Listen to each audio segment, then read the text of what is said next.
Welcome, everybody. It is Sean Hood from FM99, hanging out here with Ben Bruce from Asking Alexandria. Thanks for joining me, man. Oh, thank you for having me. The pleasure's all mine. Absolutely. So I'm going to ask you right away, just because of the world we live in right now, where are you? It's funny, actually. Right now, I'm currently in Queen Creek, Arizona. But because of the coronavirus and everything that we've been going on, I've got 3 kids. I've got 2 toddlers, and they've been stuck inside pretty much since March.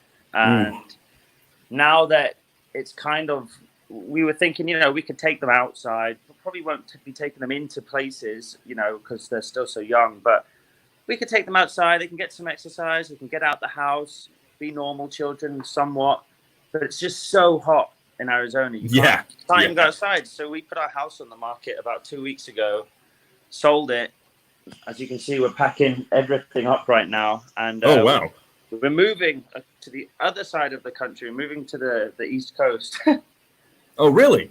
Yeah, so that we can just at least go outside with them. We could go fishing or kayaking or walking or bike riding, anything, and not fry in the desert heat. Well, not to besmirch the area I'm from, but man, if it's the weather that's killing you, stay away from here because it is going to be, I think, 109 today with the humidity. I think it's the It's been in the 115, 116. Oh, so this would be like winter. Yeah, exactly. Where are you? So, the humidity, that's what we're going to have to get used to because we're moving to Charleston. Oh, okay. All right. So it's going to be like 80, 85, but humid. Yeah, the humidity will take getting used to, but I think once you do, I've been around the humidity all my life. The 80s isn't so bad in the humidity. It's when you start getting into the 90s and the 100s that starts becoming a real problem. You may as well just wear swimming trunks at that point. Absolutely. So, speaking of which, everything crazy going on right now. You guys just had a new album come out on May 15th, Like a House on Fire, and almost kind of an aptly named album at this point, with the way things have been going. What has it been like? You guys have this new album, song Anti-Socialist, big hit. I love that song, by the way. So does I'm specifically supposed to tell you my girlfriend likes it too. I'm just supposed to put that out there. And I'll thank her for you. But what's it been like putting out an album when you can't tour to support it? I'll tell you, it's been like a roller coaster, honestly. I remember when my manager called, we were so desperate holding on to hope that this thing might pass back in, March, April sort of time. We were like, okay, we could still possibly make this happen, blah, blah, blah. And it just didn't happen. I remember when my manager called and was like, we have to pull the plug, man. I literally did. I cried. I'm not embarrassed to admit it. I cried. I was so gutted because we'd worked so hard just supporting P. Roach and Shinedown in arenas for 2 years pretty much nonstop. And it was like, okay, now we're headlining. We're going, and our tour was sold out. We were adding extra shows like 2 days in a row, 3 days in a row, just kept selling out. We were like, yes, all this hard work now, and we've got a new album out, and then it got pulled out from under us. And it was pretty devastating, honestly. But now that, that's passed and we've kind of got into the new routine, the new normal, I'm actually super thankful because one, I've got to spend a lot more time with my kids. Me and my wife just had our 3rd baby. He's 2 months old. I was going to miss the birth of him. I was going to be in Philadelphia playing. So, there's good things that have come out of it, but also it's just showed how awesome our fan base is and actually how it's a testament to the record, I think, because our streams are higher than they've ever been. Anti-Socialist is the most successful single we've ever had at radio, so thank you. So there's been a lot of really awesome stuff that's come from this, and it's made us sit down and go, wow, we're very, very fortunate. We're very lucky. We've put the hard work in over the last sort of 12 years, and it's paid off. And we're in a very unique position, I think. There's a lot of bands that make their living just solely touring, and we're lucky enough to where people are actually listening to the record, buying the record, supporting us on radio. So we just feel thankful at this point. It's definitely weird because we wrote this record specifically with live settings in mind. Like every part of the record, this is a sing-along bit, this is a bouncing bit, this is a jumping bit, this is a lighter in the air bit. This is a tears bit, and now that's been taken away. But it's not gone for good. You know, when we come back, we'll have all those songs to play, and people will know them more. So I think it's kind of a blessing in disguise. There'll be no excuse for anybody in the crowd to not know all of the words at that point. If someone doesn't know, leave. Oh man. You brought up being able to tour a lot and everything. You brought up touring with guys like Shinedown and Papa Roach. I mean, you've toured with a lot of big names. You guys have toured with I think Avenged Sevenfold, and I think you even toured with Slipknot, didn't you? Yeah. So, okay, out of all these guys you've toured with, who was your favorite to tour with and why? Not to besmirch anybody else, but just out of all of them, who was your favorite to tour with? It really depends. On a personal level, I've made, you know, sometimes you go on tour and you have a great time on tour, and then that's it. You know, you don't become lifelong friends or anything. That's part and parcel, you know. But I've made some lifelong friends, and like Corey Taylor, the guys in Shinedown, the guys in Papa Roach. So as far as that goes, and even the Avenged guys, you know, which is really cool. But if I had to choose a band to continue, if we like, you have to choose a tour to do forever and ever and ever, it would definitely be the Shinedown Papa Roach Asking tour we just did, because I think not only did all three bands on the tour get on so well, like a house on fire, but the audience that all three bands drew was so, it just had such a great bond. It was so cohesive. It was so great. The show was good for every single band. When we went on stage, Shinedown fans were stoked that we were on stage. Papa Roach fans were stoked that we were on stage. There was no one standing there with their arms crossed waiting for Shinedown, you know. And when Papa Roach went on stage, the Asking fans loved Papa Roach. It was just it was the best tour we've ever done, you know, from start to finish. It was amazing. That's pretty great. You mentioned the new album, Like a House of Fire, and checking out some of the songs on there, one of them stood out to me. It's a song you worked with, it's called I Don't Need You, with Grace Grundy. Yeah. And at first, I'll be honest, I didn't know who Grace Grundy was. And I listened to the track. She's got a phenomenal voice. It complements you guys really well. How did you come into contact with her? How did that collaboration happen? Like, what gave you that idea to work with her? So we'd written the song, and the second verse, we'd left it empty because we knew we wanted a guest vocal there, but we weren't sure who or what or why, really. And then I was like, man, wouldn't it be great to have a female singer do the second verse? And it could be like he's told his side of the story. Now she's telling her side. You know, there's two sides to every story. And we really liked that idea, but again, just didn't know who. You know, we went back and forth with loads of ideas, and then I was watching TV one day. My wife was watching a show. I say my wife. I was watching it with her. It's a show called Love Island. Okay. Okay. Slow to own up to that one, but okay. Yeah. Some stupid dating show. It was the English one. And this voice kept coming on in the background. Whenever there was like a sad thing happening, someone was getting dumped or whatever, this voice just kept coming on. And I was like, who is this? This voice is amazing. And I Shazammed it, and it was Grace. It was Grace Grundy. And I was like, holy crap, this is who I want to work with. This is who I want on I Don't Need You. It's perfect. And I had no idea, like you, I didn't know who she was. And I had no idea how to reach out to her. So I messaged her, and I was like, hey, or I left her a comment and said, hey, would love to talk about working together. Hit me up. And she hit me up and was like, oh, hey. And so we started talking, and I was like, I found your music on Love Island. And it turns out she's an Asking fan. She'd been listening to us since she was really young, and she grew up listening to us. And so there was already a common, like, mutual respect there. You know, I found her through her work and thought she was incredible, and she thought the same of Asking, which is strange because no one thinks we're incredible. And yeah, it just popped off. It was good. The stars aligned. Yeah, I mean, well, I'm going to go ahead and say right now that I don't think that's true. I think a lot of people think you're incredible. You've been talking to my mom again, haven't you? I have. She's a great pen pal. Biggest fan. But that's good. You need that. You need that kind of support. Yeah, the song is fantastic with Grace Grundy. It caught me completely off guard. and in the best way possible. Like listening to it where you hear it and you're like, wait, what's this? And as the more you listen to it, you're like, okay, play that again. Okay, play it again. I think it's the best song I've ever written. It's a great song. There's no denying it. Again, I'm super proud of that song. We're really excited. I think I Don't Need You is going to be the next single too. So I'm excited. Oh, hey. Yeah. Well, there you go. Everybody get a chance to check it out if they haven't already. But again, the album came out on May 15th. Check it out already. We're talking about collaborations there. And something that jumped out to me, because me personally, I'm not sure about you, but me personally, I'm a wrestling fan. Right. And you guys have done music for WWE, for NXT, their show. Yes. And were you a wrestling fan to begin with? How did that happen?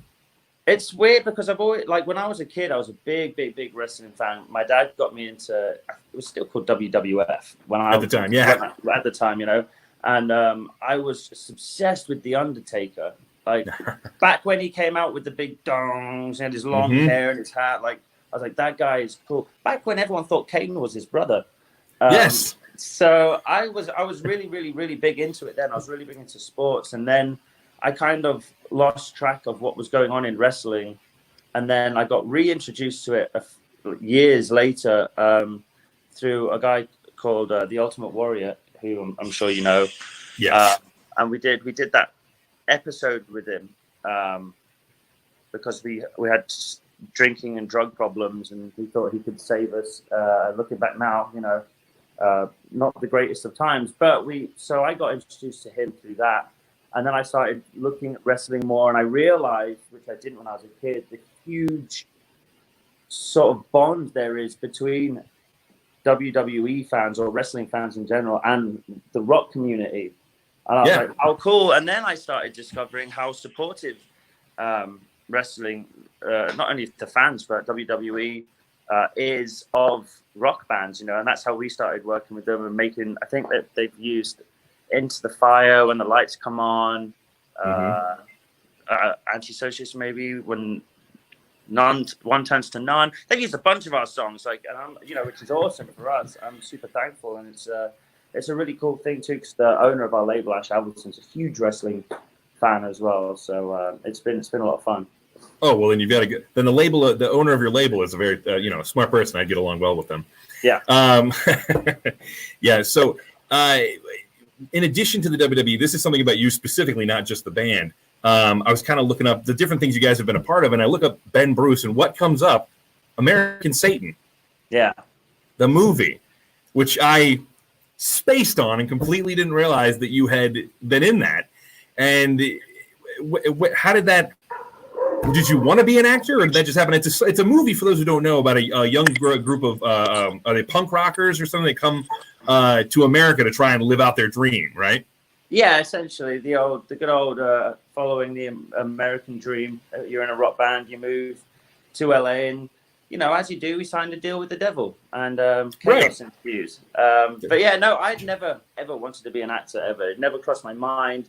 In fact, it was something that petrified me to my core when I was a kid. We used to do, obviously, there's the school productions and stuff, and I was like, I don't want any part of it. You know, I'll be behind the curtain playing guitar for the production. I had no interest in acting. And then over the years, when you're playing on stage, it almost is kind of like acting. You know, you're putting on somewhat of a character for people, especially because in real life, I'm actually quite quiet. You know, I didn't used to when I was younger, but I'm quite quiet and I'm not crazy out there, you know, unless you know me really well. So you kind of have to put on a show when you're on stage. And so when I was approached with the opportunity to do the movie, I still was a little bit nervous, but I was like, yeah, I'll do it. It's cool. It's something new. I like to push myself and try new things. And then maybe 2 weeks before we started filming, maybe less than 2 weeks, I called and I was like, I'm out. I don't want to do it. I got cold feet. I can't do it. I have no idea what I'm doing.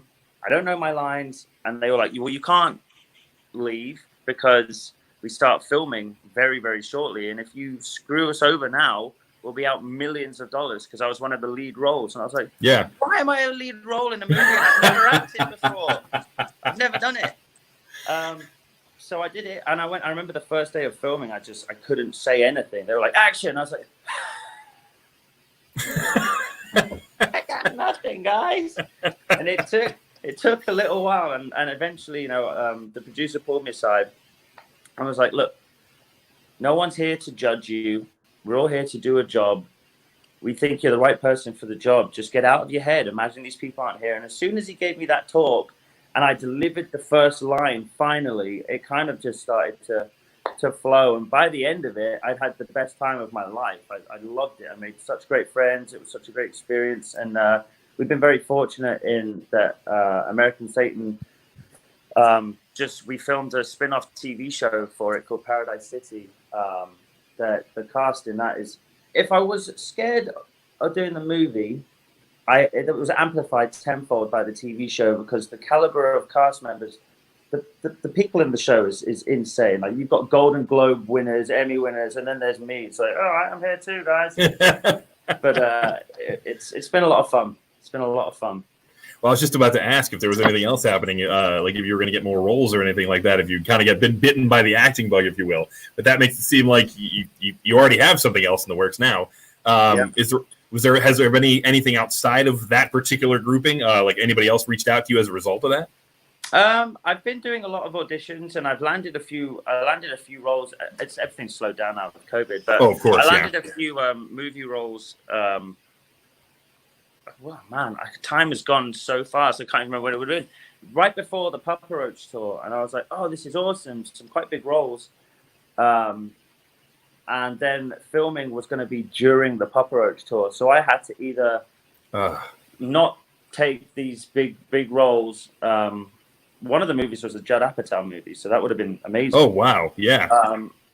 Or I had to not take those roles, or I had to abandon my friends in Papa Roach and Asking and go and do acting. And I wasn't going to turn my back on Asking. Obviously, it's my number one. So I had to turn the movie down, and I ended up. It didn't matter because I had the summer of my life anyway. So there'll be more stuff that comes along, but without a doubt. Yeah, I'm not like stressing about it. I'm not actively going out and trying to do stuff. I enjoy it a lot, but I've got my hands full with 3 kids and Asking. So we've got a question here from Erin, who I know loves you guys. She thinks you're amazing. She said, Reckless and Relentless is turning 10 next year. If concerts will be coming back, will you guys be doing any kind of anniversary tour for that album? It's funny. I feel like we probably won't do an anniversary tour, but I mean, that was such a dark time in our lives. It's kind of strange to even think back on that stuff now. But obviously, that album did a lot for us, and we'll definitely want to celebrate it in some way. And we'll be doing something, and we'll definitely be putting songs from Reckless back into our set to celebrate. But as far as like an anniversary tour, to me, it always kind of feels like you're taking a step backwards as an artist. It's like, I understand that people really want to see that album from start to finish, but to do a full tour just celebrating one album, to me, it's like negating all the hard work you've done since then to keep moving forward. But something that we've always toyed around with, which I think would be really cool, is we kind of want to do a tour. It would have to be in smaller venues because we're not that big yet, but where we do like 3 nights in a row in these sort of like 700-800 cap, 1,000 cap venues, and one night we do stand up, one night we do Reckless, and one night we do like From Death to Destiny and onwards, which I think would be a cool like evening, or I guess weekend, with Asking Alexandria. I agree. I think that'd be a really cool idea. We have another question that says, Love, they don't want what we want. What inspired that lyrically?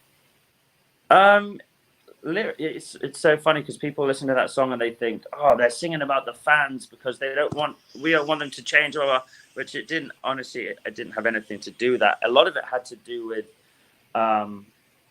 everything that you sort of go through in life, as far as you're sort of directed, aren't you, from a very young age, of what to do, where to go, who to sit next to, whether it's the government or teachers at school or or a religious group you were put into as a child, whatever it might be. There's directions that you're supposed to follow and you're told to. And this, as you get older, for us anyway, we kind of started realizing that these people don't necessarily have your best interests at heart. They have what's going to benefit them the most, at the forefront of their mind. And it just became apparent that all of these different people at different stages of their lives telling you to do this, do that, they're not doing it for you. They're doing it for them. They're doing it to make their life easier or what have you. And that's basically what inspired that whole song. Just the realization of, well, hang on a minute. No, screw you. You don't care about us, and we definitely don't care about you then. Right, exactly. It's putting your needs and your life first and what you're going to do. I get it. I get that. I got a couple more questions here. I'm going to want to jump to some of the fun ones here real quick that I got from some listeners that wanted me to throw these at you. I had one listener ask, if you could have any useless superpower, what would it be? His example he gave was he wanted a power where he could just change the color of anything. That's not useless. That's cool. I feel like there's a use to that. Yeah. That's camouflage. If we want to go for, well, is any superpower really useless? I don't know. If I mean, maybe the least useless or the least useful. Okay, I would have super stretchy fingers, so that when you're sat on the couch and you need to change the channel, and the remote. And you can't find the remote. Yeah. Oh no. Ooh, got it. Or a snack from the kitchen. That would be, I guess, a little useful, and it would also be really unnerving if somebody walks in and your fingers are just stretched around. Just there. The wall. Yeah. Halt. I do love that. I saw another thing. I've actually been asking a few people this now because I think it's a fun question. If you could put any 3 songs into your workout playlist, what would they be? Oh, well, I don't work out. Well, then that makes that easy, doesn't it? I don't know. That's a hard one because I hate the gym. I hate it. I go in there and everyone knows what they're doing, and I'm like, I don't even have proper. I'll go in wearing these. And everyone's like, what is this guy doing? I'm like, I'm here to get fit, ladies and gentlemen. Don't mind me. Okay, so if it's not working out, it's your playlist for whatever, for hanging out, or cleaning, or whatever. I listen to so much music, that's a hard one. So I'll do the working out thing. Let's pretend I work out for a minute. And all right, what gets you pumped up? I'm really strong. I probably put Devil by Shinedown. Okay. A nice big banger of a song. Probably Psychosocial by Slipknot. I love that song. You could lift pump some iron or whatever you'd say, as you gym buffs say, to Psychosocial. And then I would put, I don't know, something by Lionel Richie at the end, just to cool down. Just like, okay, I've done it now. I get it. I've lifted a weight. Psychosocial turns off, it's over, and then all of a sudden you hear, hello, is it me you're looking for? There we go. Yeah. I like it. Cool down song. I appreciate that. Well, again, Ben Bruce, thank you so much for joining me again. Like a House on Fire came out May 15th. If you haven't already, you need to check that album out. I highly recommend it. Man, I can't thank you enough for taking some time to be with me today. Oh, of course, mate. Thank you so much. I had a good time. Absolutely. I did as well, man. Don't be a stranger. And stay safe. And congratulations to you and your wife on your kid. Thank you so much, mate. All right, man. You guys stay safe and have a good one. Cheers. Bye, dude.